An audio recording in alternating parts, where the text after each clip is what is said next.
Election का मामला जो है, सदर मुमलिकत ने चीफ इलेक्शन कमिश्नर को खत लिखा है मुलाकात के लिए, और फिर चीफ इलेक्शन कमिश्नर ने तमाम जमातों के सरबराहान को खत लिख दिया, मुशावरत के लिए बुलाया उन्हें कि जी आए और इलेक्शन की तारीख का मामला हो। फरवरी में, शायद फरवरी मार्च, जब भी इलेक्शन कमीशन की ये जिम्मेदारी है, जब भी डेट अनाउंस कर दे इलेक्शन हो जाएंगे। लेकिन एक खदशा बार बार ये कहा जा रहा है कि जी ये ताखीर की जा रही है, आपकी गवर्नमेंट जो आई है ये शायद 2 साल के लिए आई है या 3-4 महीने के लिए नहीं आई। क्या आप बरवक्त साफ शफाफ इलेक्शन करवाएंगे?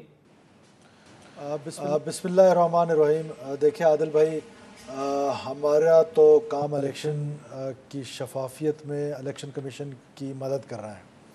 पाकिस्तान की पार्लियामेंट ने और पाकिस्तान के अवाम ने कंसेंसस के साथ ये अख्तियार इलेक्शन कमीशन को दिया है, और फिर इलेक्शन कमीशन को पहले उन्होंने प्रायोरिटाइज़ किया है वो कि आपने इलेक्शन पहले कराने हैं या हल्का बंदियाँ पहले करानी है, जो एक वाइज फ़ैसला था कि हल्का बंदियाँ पहले होने चाहिए। बिकॉज़ जब हम कहते हैं कि फ्री एंड फेयर इलेक्शंस हों, इम्पार्शल इलेक्शंस हों, तो हल्का बंदियाँ बुनियादी अमल है उस इलेक्शन के प्रोसेस में, ताकि इक्वल नुमाइंदगी आबादी के लिहाज से जो कॉन्स्टिट्यूशन में तय है वो हल्का बंदियाँ करके जिसकी जो सीट बनती है वो करा के इलेक्शन कराए जाएँ।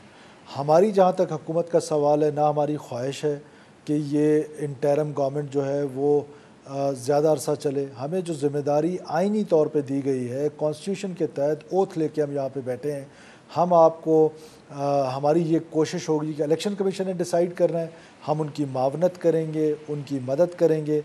वो जो भी डेट अनाउंस करेंगे वो हमारे लिए काबिल कबूल होगी।